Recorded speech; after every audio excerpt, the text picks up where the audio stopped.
Hi, welcome to the Recovery Daily Podcast. I'm your host, Rachel Abbasi. I'm a grateful recovering alcoholic and stroke survivor. And this is take 2 because I was stumbling on my words. So we're going to try it again. Anyway, so I wanted to talk about today, thy will, not mine, be done, and what that means to me. I want to talk about how this is actually a strategy for thought management for me. It helps me to let go.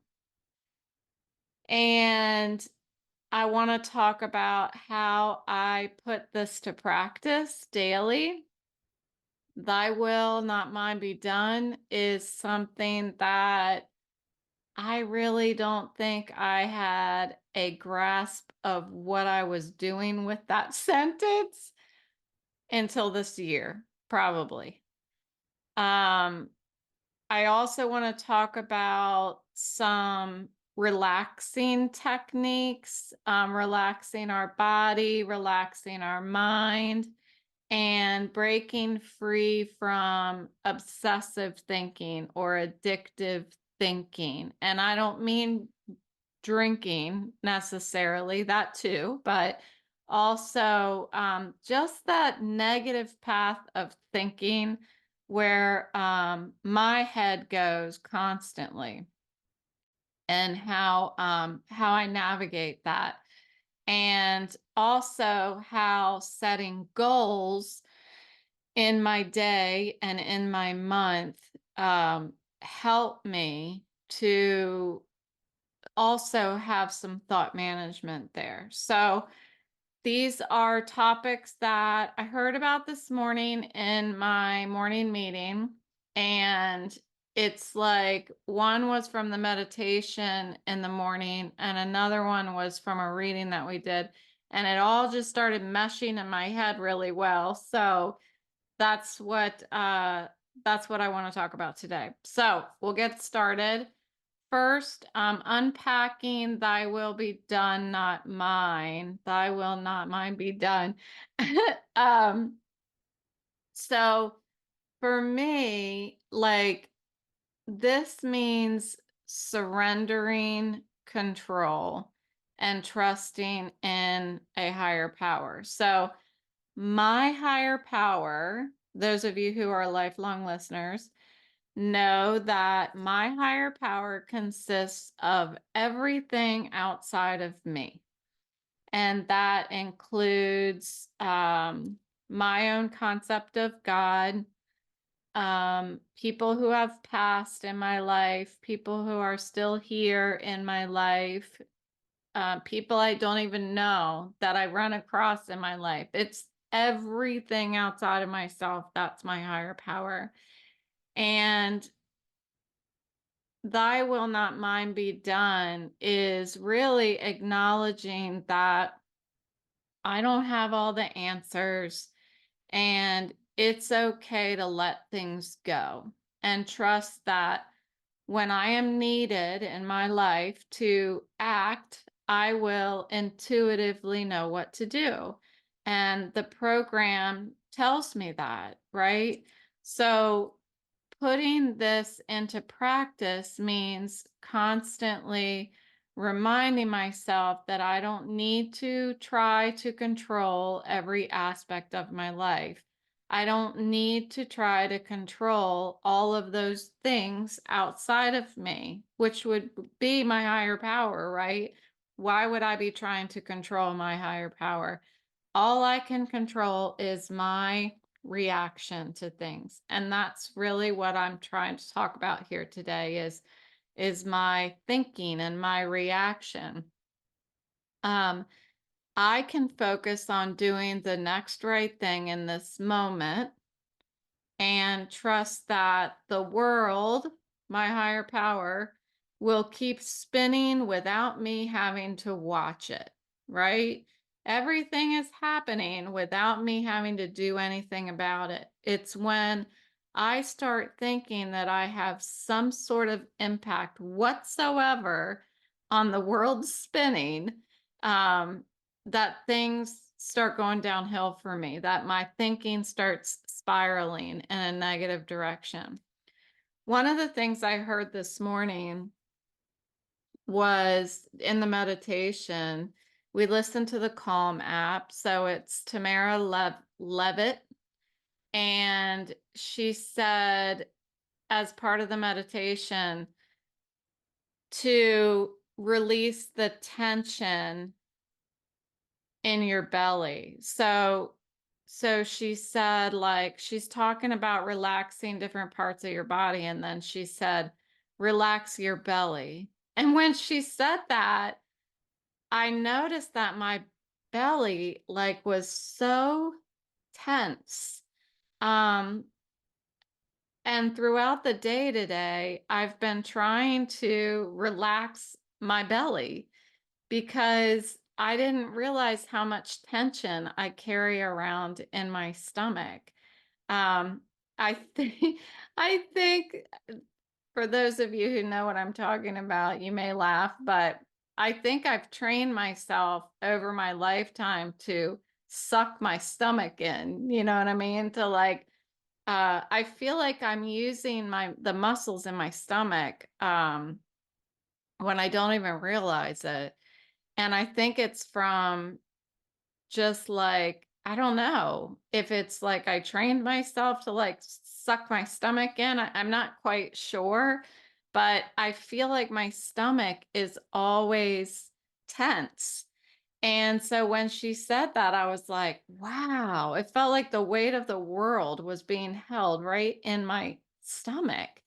So I'm trying to remember that now and maybe even work on developing a habit of relaxing my belly. It feels weird to just like let it go. I feel like I'm like letting it all hang out, you know?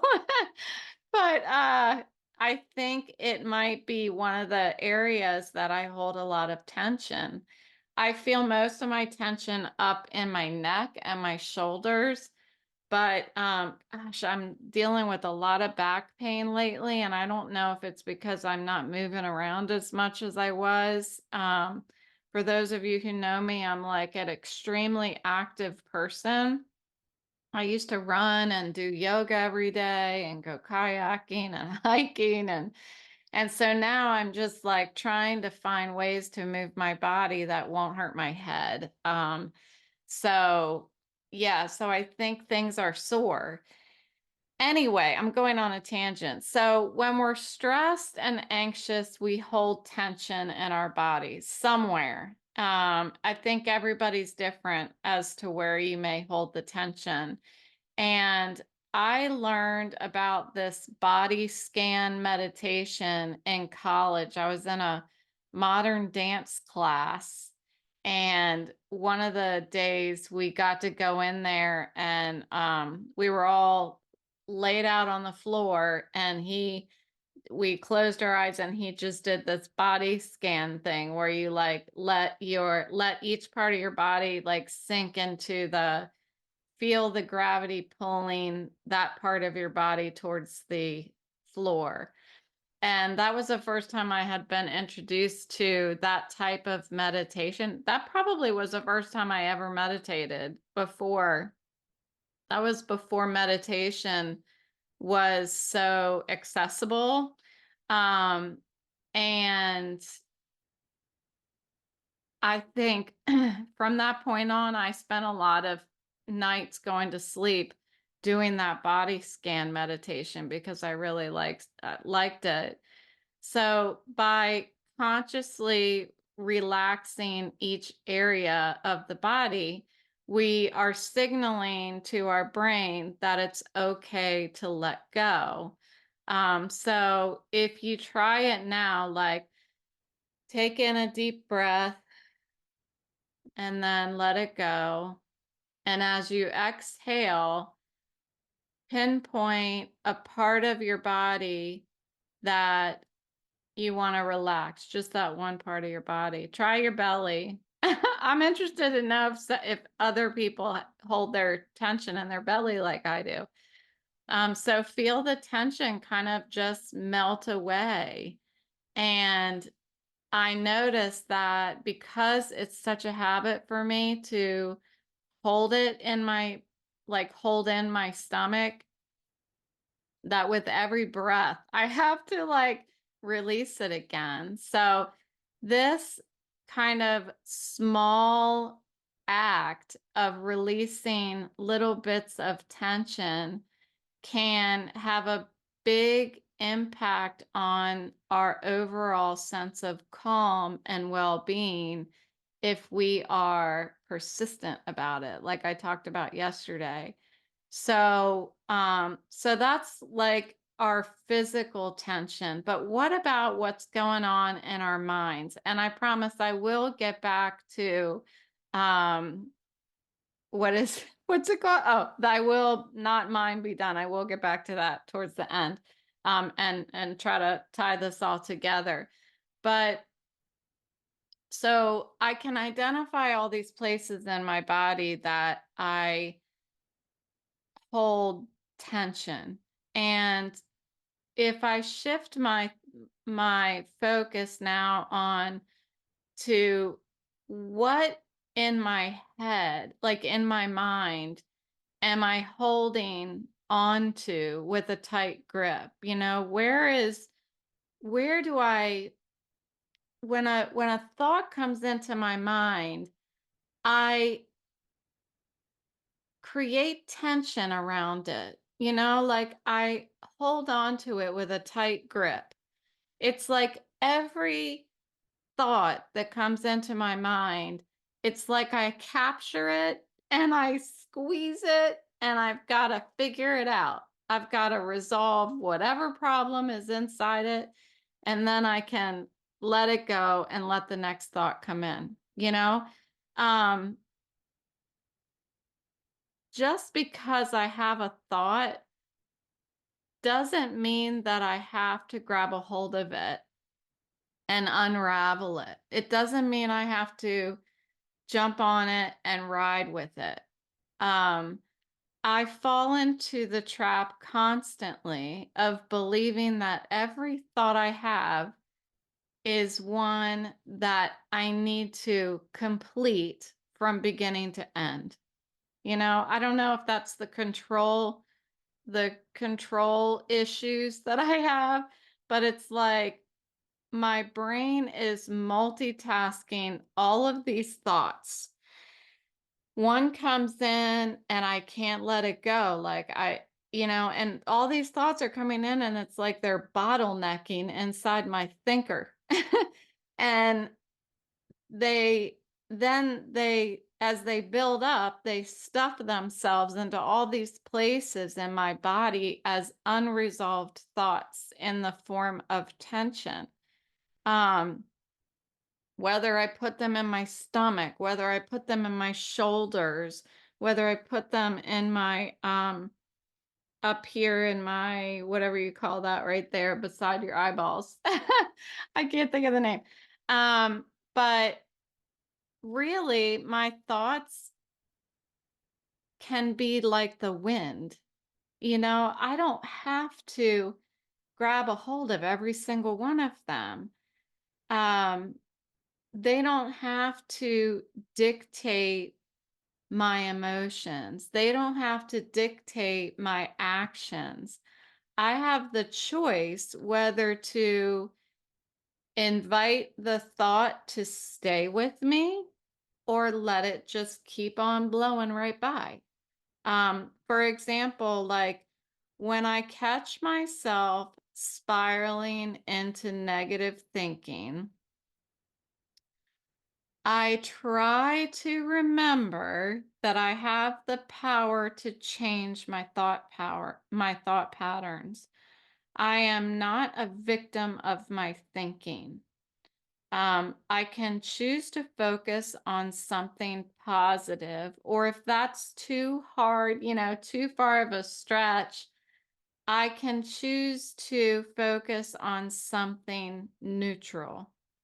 And I find it easier to do that. If I have a negative thought, I find it easier to pull myself over to a neutral thought rather than try to go from one extreme to the other, like thinking about what does my future hold? Am I going to have a job at some point in my life again? I don't know. But this is one of the things that can turn into a negative thought. And instead of going from that to thinking, um, oh yeah, I'm gonna end up making, going viral with my podcast. I'm going to have millions of viewers and I'm going to start making money. And that's really difficult to go from stressful, anxiety type emotions over to something positive. So instead, I like to think of something neutral. So instead, I may think of, I'm going to figure out what my topic for tomorrow's podcast is. You know what I mean? Like there's no emotion in that. But instead of being so caught up in going down this negative path of what if I never find a way to start making money again or something like that, I can pull myself back to more of a realistic thinking, realistic, achievable way of thinking. This mindset shift has been very freeing for me, and it helps me to manage my emotions more effectively. And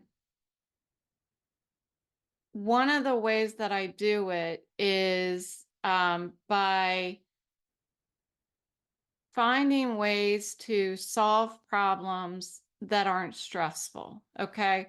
So that idea of how am I going to how am I going to find a job where I can make lots of money again? That's a problem that I want to solve. That's a problem that I'm not going to be able to solve today. I might not even be able to solve the problem this year. But I have a desire to solve problems. It's in my makeup, I was a math major because I love it. I love solving problems. So what can I do to feed that desire that's just a part of who I am, into a less stressful activity? So what I have chosen to do and what I've just been doing ever since I got sober is flea market flipping, because flea market flipping is more of a problem solving activity. It does not create a lot of emotion, and it presents problems that are fun to solve and engaging. So it creates, it's long term really also. If I buy a piece of furniture from a flea market, it's a great way to exercise my brain, keep my problem solving skills sharp without pressure and stress of real life issues that I'm dealing with as well. And then I get to get hands-on. There's uh, a little bit of exercise involved if I do something that requires sanding and cutting and all of that stuff. I like that. So so this is how I try to shift my mindset from unhealthy thinking to still keeping my brain sharp, but not trying to constantly solve problems that I'm not going to be able to solve today. So one problem that I have with this is that I will take this and get out of control with it. I will start having 5 flea market flip things happening at the same time. And so I worked with my psychiatrist to come up with how many goals in a month is reasonable for me, where I can actually achieve it. It's realistic. I can achieve it. And it's enough to keep me occupied, but I'm not putting pressure on myself to finish things that, honestly, in the whole scheme of things, don't really matter. I mean, they matter for my mental health, but I'm the type of person that if I have something I want to finish, like I just finished I just finished upcycling a dog rain jacket into a purse. So I'm going to put it on my website. You'll have to go there to the upcycling page and see what I did. But it's like I start the project and I just can't finish it fast enough, you know? And last night I was going upstairs to do my podcast. I think it was last night, and I said to my husband, I'm going to go up and work on my podcast, and then if I finish it in time, I'm going to work on my dog coat purse. And he said, well, how about you go up there and do your podcast and then you go to sleep and your dog coat purse will be there in the morning when you wake up. And he was absolutely right. I put pressure on myself. I mean, yes, I want to enjoy myself and I wanted to do it because I enjoy it. But there's a part of me that just wants to finish it, you know? And what's the fun in that? Like, let the joy, like, ride out the joy a little longer and go to sleep, and it'll be waiting for me when I wake up. So I got to work on it today and I finished it.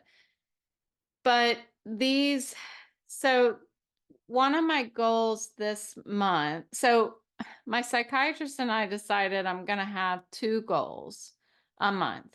So last month's goals were I was hemming some curtains for a friend, and I was going to organize the chapters of my book that I'm going to write. So all of that went well. So it's mid-month, so I get to pick my next goals for the next 30 days. So for the next 30 days, I'm working on another flea market flip, which is in the garage. It's a table that used to be it's like an old school kind of turntable that used to have a record player on the inside. And it's also like a coffee table kind of thing, with speakers on the outside and stuff. And so I'm turning that into a bar table for my daughter and her boyfriend. They actually bought me the table to flip for them, but they gave it to me kind of at the height of my symptoms, so I wasn't able to work on it. So I'm finally getting to work on it. And so that's one that I want to finish by mid-July. And then my other goal is to, now that I have the chapters of the book, to break down the chapters of the book into, like, what is the message that I want to convey in each part of the book. So those are my 2 goals. And these projects really combine creativity and problem solving. And the flea market flips absolutely give me this sense of accomplishment. I love, love, love doing the painting and the sanding and doing all of that stuff. And I also get to have a little bit of obsessive thinking in a healthy way. Like, I will actually think about these things as I'm either resting my head or when I'm going uh, to take a nap or when I'm walking my dog. So it gives me something extra to obsess about so that I can replace unhealthy thoughts with these more creative, healthy thoughts. So setting these small goals helps me to stay motivated and focus on positive activities. It also helps me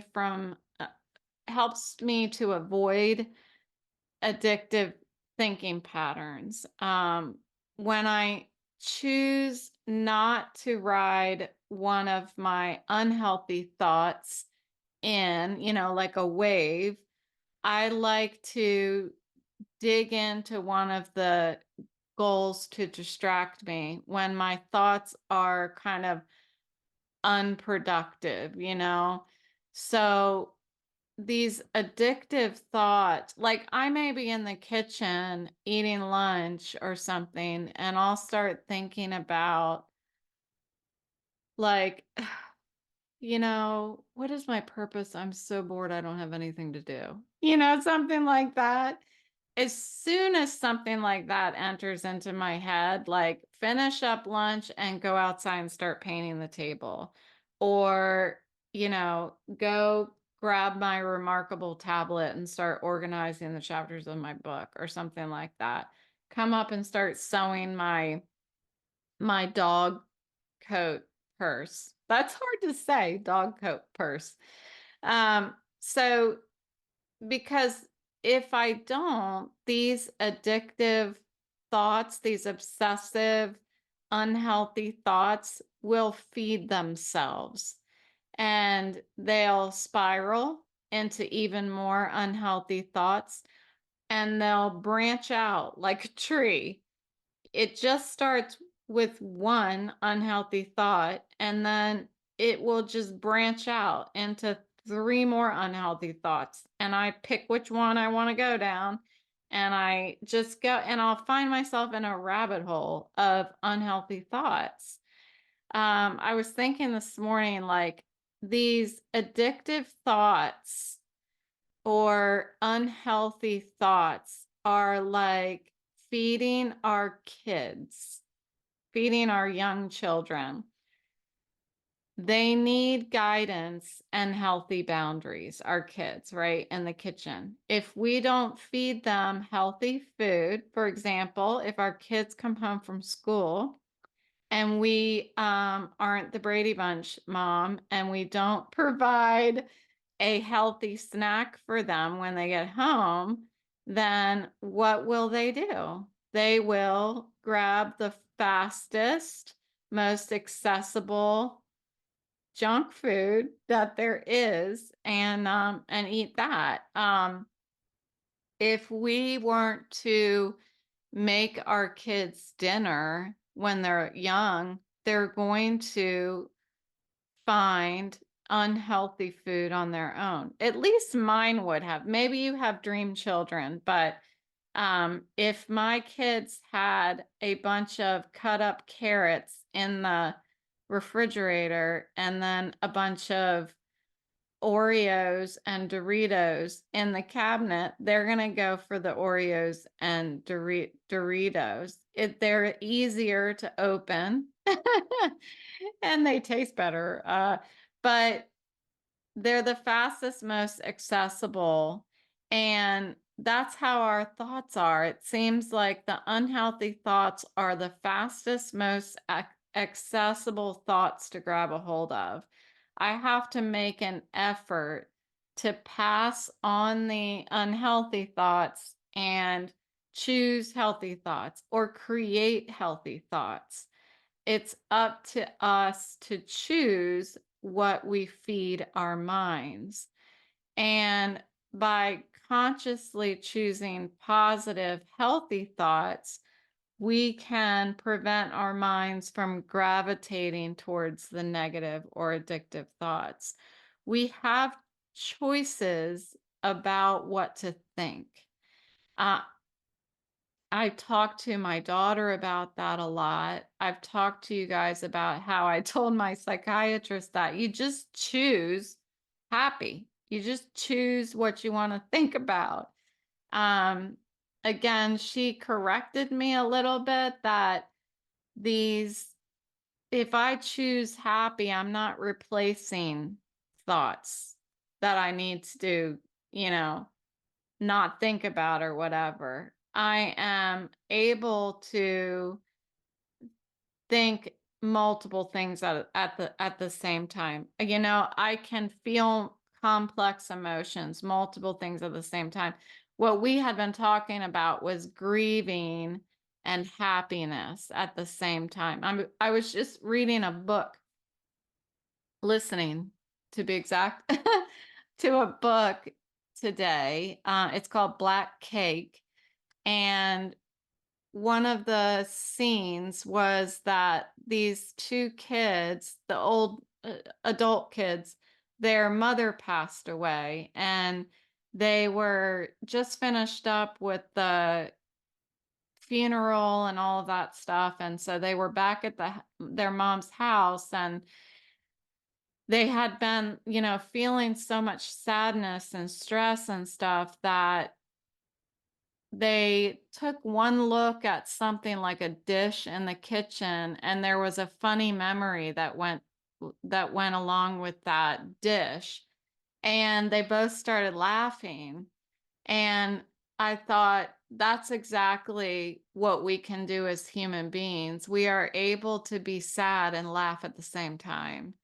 um, and and we can make a choice as to how we want to be. You know, we're not the victims of our thinking. By taking control of our thoughts, we can take control of our lives, and we can build healthy thinking habits. So, where does thy will, not mine, be done fit into all of this? For me, it is the surrendering of those thoughts that I let go to blow away in the wind and trust in a higher power, all that is outside of me. It is that surrendering part.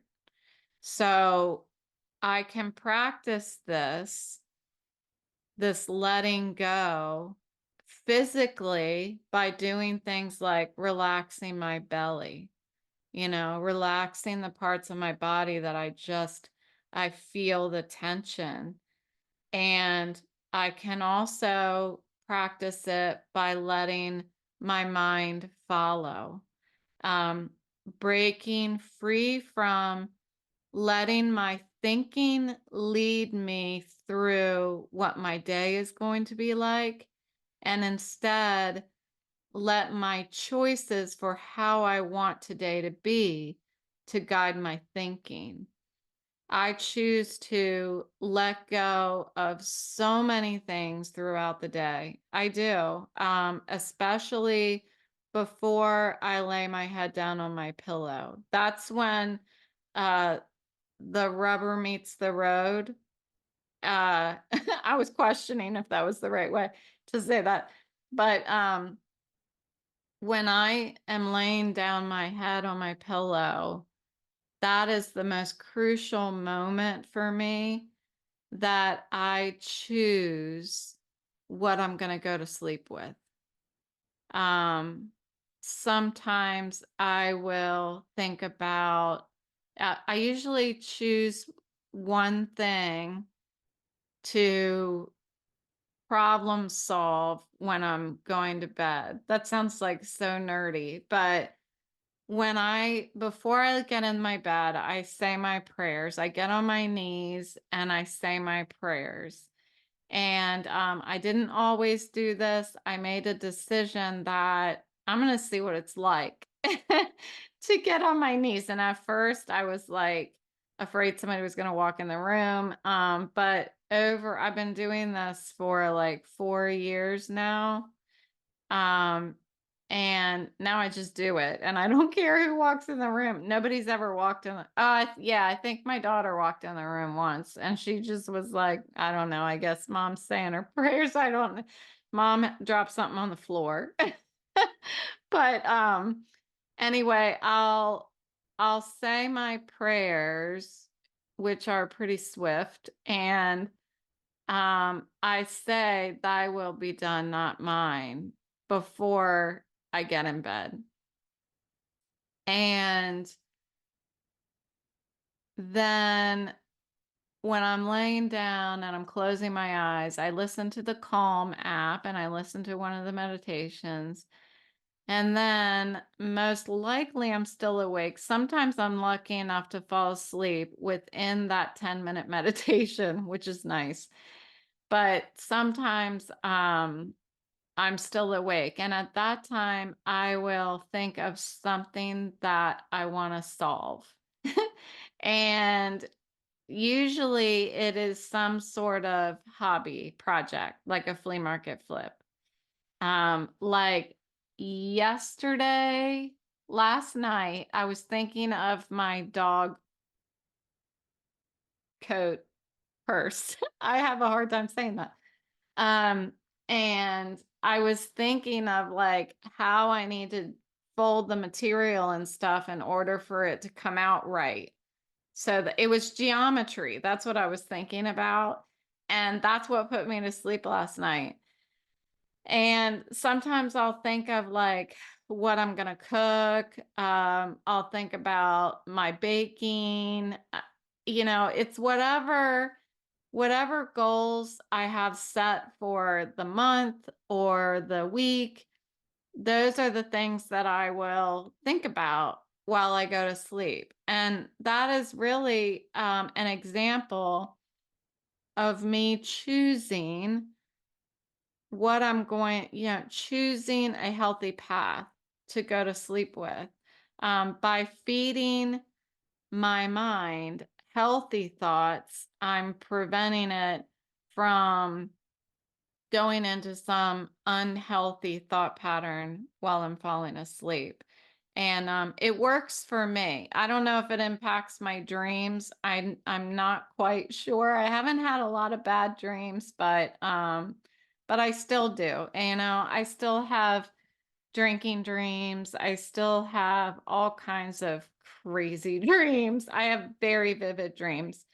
And I don't know how much all of that affects my dreams, but it certainly helps me to fall asleep faster, to stay calm. And the sooner I can go to sleep and the sooner I can get up in the morning and start working on my projects again. So, that's what I got for you today. Thanks for joining me for today's episode. Persistence, like I talked about yesterday, and these small choices of positive change are really the keys to my recovery. And I'm just going to keep practicing these habits. Over time, they really do allow me to see big changes in my life. And I have to remind myself of that when I'm feeling tired, when I'm feeling tired of being good. Because it does get tiring, but I know that this is the easier, softer way to do this, to remain consistent and do the next right thing. It's much easier to live this way. So if you enjoyed this episode, please subscribe to the podcast on whatever podcast platform you're on, and please share this with everyone you know. I appreciate you listening, and I will talk to you